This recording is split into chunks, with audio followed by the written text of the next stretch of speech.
నమస్తే టిఆర్ నిజం. నేను మీ తాళ్ళపల్లి రమేష్. మార్నింగ్ న్యూస్ కు స్వాగతం. ఈ రోజు వార్తల్లోని ముఖ్యాంశాలు అన్ని పేపర్లు హెడ్లైన్ తీసుకుంటాను. First of all Eenadu paper, KL రత్నాలకు మున్ గునేష్, అర్నత్ ప్రీత్ ప్రణీతులకు కూడా అత్యున్నత క్రీడా పురస్కారం, తెలుగమ్మాయి దీప్తి జ్యోతులకు అర్జున అవార్డులు దక్కినాయి అని చెప్పేసి నిన్న కేంద్ర ప్రభుత్వం కేంద్రంలో జరిగిన దానికి జరిగిన ఆటలు వీళ్ళకు వచ్చినాయి. దివ్యాంగురాలు మన ఈ అమ్మాయి దీప్తి అనే అమ్మాయి మన వరంగల్, మన తెలంగాణ బిడ్డ, వరంగల్ అమ్మాయి. ఆమె నిన్న ఒక పథకం గెలుచుకున్నది. దానికి సంబంధించి నిన్న వికలాంగుల చైర్మన్ తీసుకొని వెళ్ళి ఆ అమ్మాయిని జీవన్జీ దీప్తిని ఆమె కల్పించిండు. ఆమెను మన ముఖ్యమంత్రి గారు శాలువతోటి సన్మానం చేసి ఆమెకు ₹1 కోటి డబ్బులు ఇచ్చే విధంగా ప్లస్ 50 గజాల ఇంటి స్థలం, గ్రూప్ 2 ఉద్యోగం ఇస్తామని చెప్పేసి అన్నారు. వాస్తవానికి ఏంటంటే ఆ దివ్యాంగులు కూడా వాళ్ళని ప్రోత్సహిస్తే ఎంతో వాళ్ళు కూడా ఎంతో దేశానికి పేరు తెచ్చేటువంటి వ్యవస్థను వాళ్ళని కూడా దృష్టిలో పెట్టుకుని వాళ్ళకు కావాల్సిన హక్కులు ఉన్నాయి.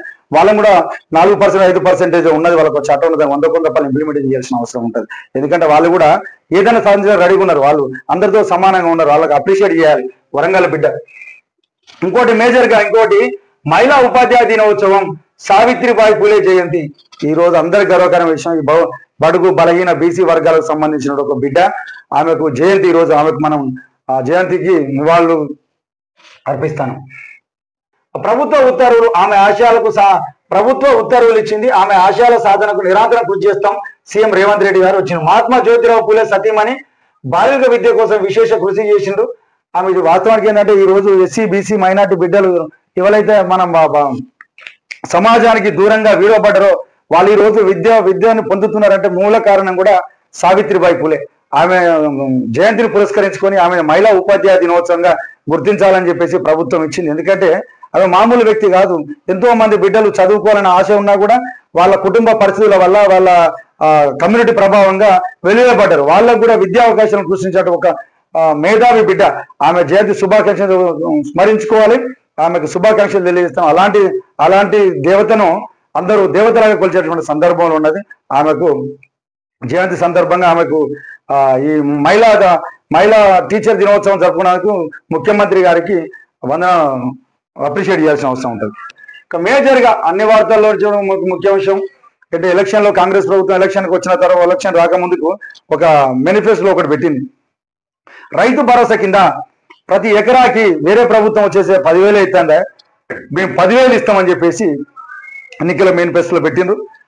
అది వాళ్ళు అధికారంలోకి వచ్చిన 1 year కాంచి కూడా ఇయ్యలేకపోయారు. ఎందుకంటే అధికారం రాగానే ఇస్తామని చెప్పేసి అన్నారు.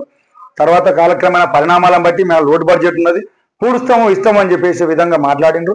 కానీ ఈ రోజు శుభదినంగా మనం చెప్పుకోవచ్చు. ఎందుకంటే ఎదురు చూస్తూ ఉన్నారు. వానకాలం అయిపోయింది, యాసింగ్ వచ్చింది, ఇప్పటికైనా అందుతాయనే ఆశతోటి ఉన్నారు.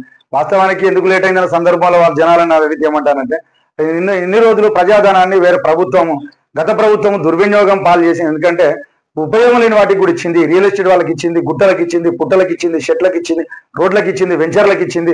దానివల్ల ప్రజా దుర్వినియోగం అయింది. కాబట్టి దాన్ని గాడిలో పెట్టాలి, అసలైన రైతులను గుర్తించి వాళ్ళకి ఇవ్వాలని చెప్పేసి అన్నారు. వాళ్ళ అసలైన రైతులను గుర్తించి ఎవరైతే పంట చేస్తారో వాళ్ళకి ఇస్తాము.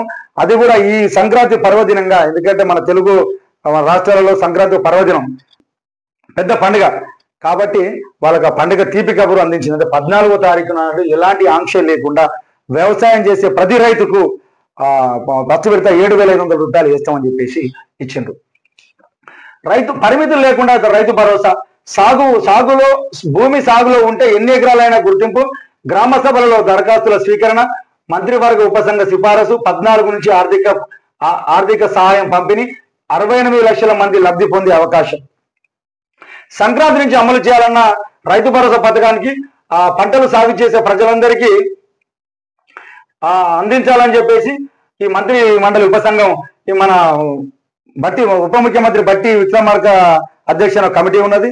అందులో పొంగులేటి శ్రీనివాసరెడ్డి గారు, తుమ్మల నాగేశ్వరరావు గారు, శ్రీధర్ బాబు గారు ఈ ఉపసంఘం వాళ్ళ కమిటీలో నిర్ణయించారు. కంపల్సరిగా ఇంతకుముందు అందులో అవగాహన వేరే ఉండే అసలు 5 ఎకరాలకు ఇస్తారా 10 ఎకరాలకు ఇస్తారా అని ఒకటి ఉండే. కాబట్టి ఏంటంటే పంట పండించిన ప్రతి ఒక్కరు రైతే. ఎందుకంటే వాళ్ళ పట్టుబడి సాయం అవసరం కాబట్టి వాళ్ళు కొంత రూపాయలు అందియాలి. అది ప్రతిపక్షాలు కూడా డిమాండ్ చేయాలి. కాబట్టి వీళ్ళు కూడా ఒక మంచి నిర్ణయం తీసుకున్నారు. ప్రభుత్వం తరఫు నుంచి మంచి నిర్ణయం తీసుకున్నారు. పండించే ప్రతి పంటకు కూడా రైతు పండించే ప్రతి ఎకరాకి రైతు భరోసా ఇస్తామని చెప్పేసి అన్నారు. ఎలాంటి ఆంక్షలు, ఎలాంటిది అంటే ఏ పంట పండించినా ఇస్తాం, కాకపోతే గుట్టలకు చెట్లకు పుట్టలకు ఇయ్యమని చెప్పేసి వాళ్ళు తేల్చి చెప్పారు. 4వ తారీఖు నాడు మంత్రి సంఘం మంత్రి మండలి ఉంటారు, అందులో పెడతారు, అందులో పాస్ చేస్తామని చెప్పేసి ఇంకోటి చెప్పారు. ఇంకోటి రైలు ఎక్కలేం, బస్ ఛార్జీలు భరించలేం. రైలు వాస్తవానికి ఏంటంటే పండుగ సీజన్ వచ్చిందో కంపల్సరీగా ట్రైన్లలో చాలా ఇబ్బంది పడతాను. అరే ఏందని అమ్మ చెల్లి ఇల్లు వెళ్ళి పాడుగాను, అసలు ఇక్కడ ఊరికి పోవాలంటే ట్రైన్ హైదరాబాద్ నుంచి వరంగల్కి ఇట్లా పోవాలన్నా, వరంగల్ అటు నుంచి ఇటు రావాలన్నా కూడా జనరల్ బోగిలు 2 బోగిలు వేసిండు. 2 బోగిలు జనరల్ బోగిలు. వీళ్ళు రిజర్వేషన్ తీసుకుంటే టికెట్లు ఉంటాయి, రైలు తక్కువ ఉంటాయి, కాబట్టి వాళ్ళు చాలా ఇబ్బందులు పడతారు. కాబట్టి ఎక్కువ మొత్తంలో బోగిలు పెంచాల్సిన, జనరల్ బోగిలు పెంచాల్సిన అవసరం ఎంతైనా ఉంటుంది. ఇన్స్పెక్షన్ సంబంధం లేకుండా ఆ బాధ్యతను ఎత్తినేసుకున్న సర్కారు సంబంధం లేదని చెప్పేసి వాస్తవానికి ఇది ఎవరేం చేయాలి, ఎవరేం చేద్దాం దాని మీద ఉన్నది. ఇంకోటి చూడాలి, మీకు 2 ఎకరాలకు ఒక ఎగ్జాంపుల్ ఒకటి ఇచ్చిండు. అంటే వాస్తవానికి మేము చేయలేదు, మీరు ఎందుకు ఇంట్రెస్ట్ చూపారు, మేము చేయలేదు, మేము చేసినామనే సందర్భంలో మీకు ఇంట్రెస్ట్ ఏం చూపాల్సి వచ్చింది దాని మీద ఒక మాట ఇచ్చిండు. ఏంటిది, మీకు 2 ఎకరాల ఖాళీ భూమి ఉన్నది, అందులో ఎగ్జిబిషన్ పెట్టాలనుకున్న ఒక వ్యక్తి వచ్చాడు, మీ భూమిని సదును చేసి ఇవ్వాలని చెప్పి షరతు పెట్టిండు. మీ ఇద్దరి మధ్య మరొక వ్యక్తి వచ్చాడు, ఎగ్జిబిషన్ అయ్యే ఖర్చు తాను భరిస్తానని, లాభ నష్టాలకు తనదే బాధ్యత అని చెప్పాడు. అందులో భాగంగా ఎగ్జిబిషన్ పెట్టుకున్న వ్యక్తి నిర్దిష్టమైన మొత్తం చెల్లిస్తానని హామీ ఇచ్చాడు. ఈ మేరకు ముగ్గురు ఒప్పందం చేసుకున్నారు. 4 రోజులు గడిచింది, మధ్యలో వచ్చిన వ్యక్తి నష్టం వస్తుందని వెళ్ళిపోయాడు. భూమిని ఇవ్వడమే కాకుండా అప్పుడు ఆ వ్యక్తి చెల్లించిన డబ్బులను మీరు చెల్లిస్తారా? జేబులో డబ్బులు కాకుండా మీ దగ్గర ఉన్నాయని మీ ఇంటి పక్కన వ్యక్తి డబ్బులు ఇస్తారా? ఎందుకంటే మధ్యలో వెళ్ళిపోయినప్పటికి కూడా మీ దగ్గర డబ్బులు మీరు ఇస్తారా అని చెప్పేసి ఈ ఏసీ వాళ్ళని క్వశ్చన్ చేసినాను. ఎందుకంటే వాస్తవానికి దీని మీద మంచి విచారణ జరుగుతూ ఉన్నది. 7వ తారీఖు నాడు రమ్మని చెప్పేసి మన కేటీఆర్ గారు చెప్పిండ్రు, అలా వాళ్ళిద్దరు కూడా రమ్మని చెప్పేసి చెప్పిండ్రు. ఇంకో